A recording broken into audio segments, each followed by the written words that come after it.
Fortnite's live service model creates interesting avenues that can be explored when approaching change, but by far the game's most unique updates are new chapters. New chapters seek to evolve Fortnite by introducing brand new mechanics, weapons, forms of transportation, and of course a brand new battle royale island. However, over time, Epic has altered the length of chapters, decreasing them from 2 years to 1, creating many mixed perspectives on what form factor is ultimately the better approach. Now, what will likely come as a surprise to some of you is I actually don't take much issue with year-long chapters.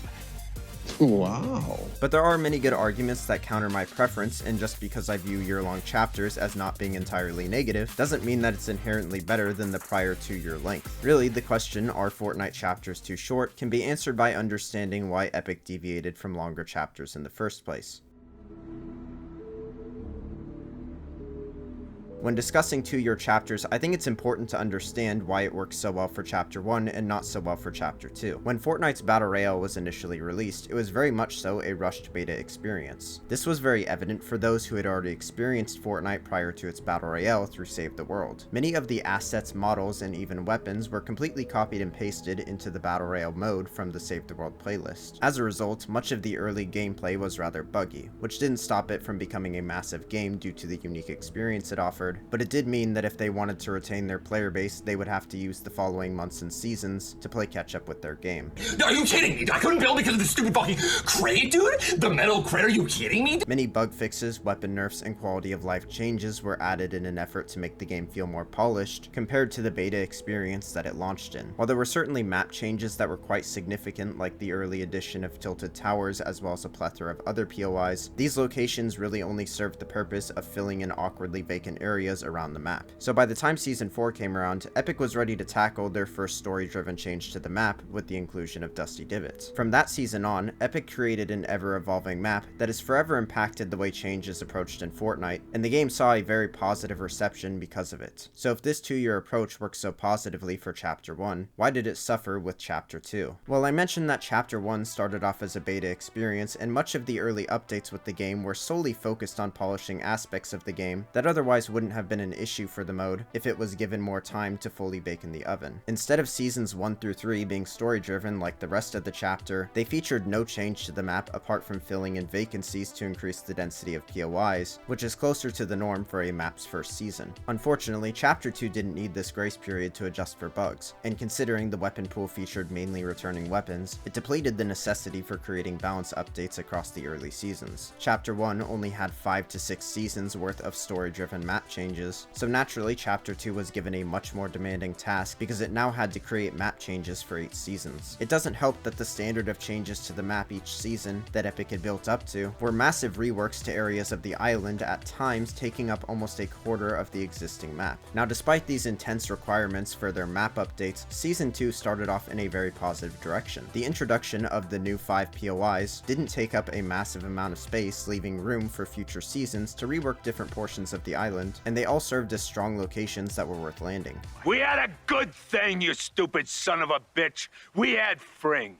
We had a lab. We had everything we needed. It all ran like clockwork.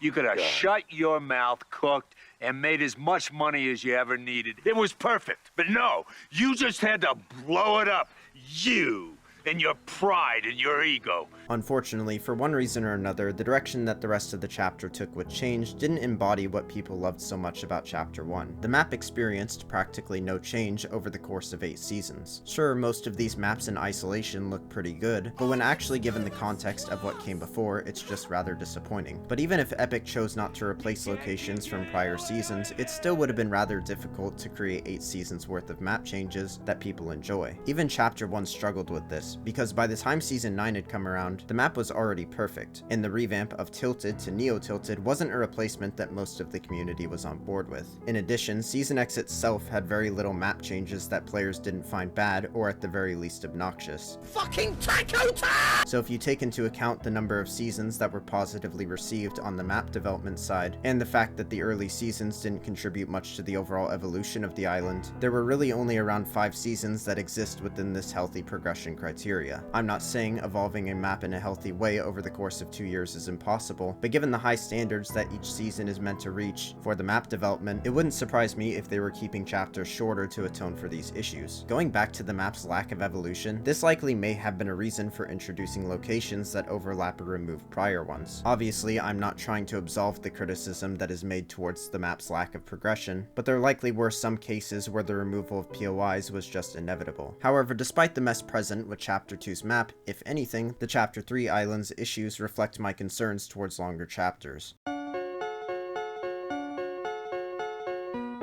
Chapter 2 left many players jaded towards Fortnite's island as a whole. After essentially playing on slightly altered versions of the Season 1 map for 2 years, people were looking for more colorful and exciting locations to explore. This meant Epic was going to have to step it up quite a bit in the map development department if they wanted to keep people on board, and at the time, their map did just that. The Chapter 3 Season 1 map featured 3 unique biomes ranging from desert, snowy, and jungle, along with a multitude of returning locations from the Chapter 1 island. The problem is the Chapter 3 map was a bit too well developed for its first season. Ultimately, despite its praise, the OG island started off very uninteresting and lacking in the loot department. This amplified future seasons quite a bit, as it gave them a significant amount of room to improve. However, by the time Chapter 3's map was released, it already worked quite well, essentially making it more difficult to introduce meaningful map changes later on.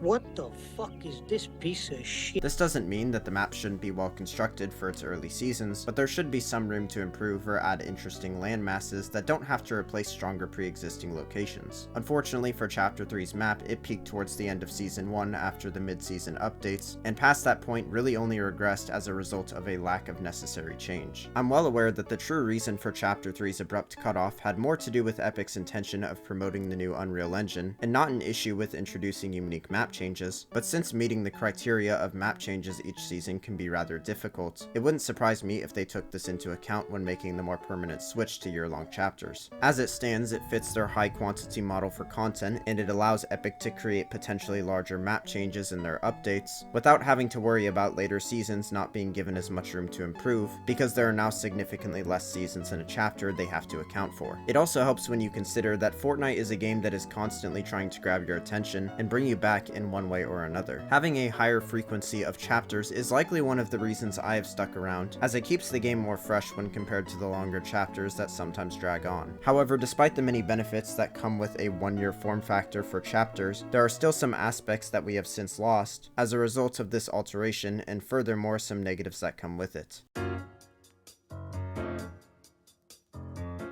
It's unfortunate because regardless of the many flaws that are difficult to avoid when choosing the 2-year approach, I don't really believe that we've seen a chapter that has properly executed the concept of a longer form factor. I think what could have been interesting is what I believe they were attempting with the launch of Chapter 2, and that's a complete pendulum shift with the nature of content. If every chapter started off basic and bare bones but slowly built itself up over the span of 2 years to the level of chaoticness that was featured with Season X, by the time people became exhausted of the complexity that a Season 10 would have to offer, I just can't do it. I can't take this shit no more, man.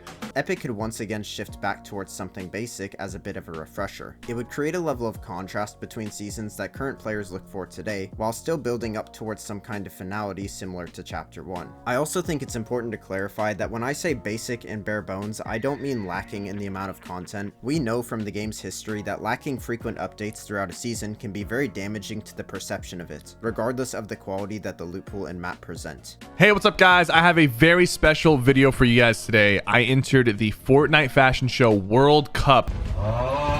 I feel like a lot of people hear basic or less complicated and they think what I'm implying is an unchanging static experience, when that's just not the case at all. I'm not even attempting to argue that more complexity in mechanics or items is inherently a bad thing, and that's why I'm suggesting this form factor of a slow build-up filled with good content to support each season. It helps remind people that sometimes it's interesting to switch things up from a basic approach, but it's also refreshing to slow things down. In addition to this, the way Epic tackles their year-long chapters seems to be very representative of a quantity over quality issue that I've discussed in the past. The problem is, most new seasons introduce so much content now that it's just inevitable that under these time constraints and massive expectations that the content is executed poorly or at the very least unbalanced.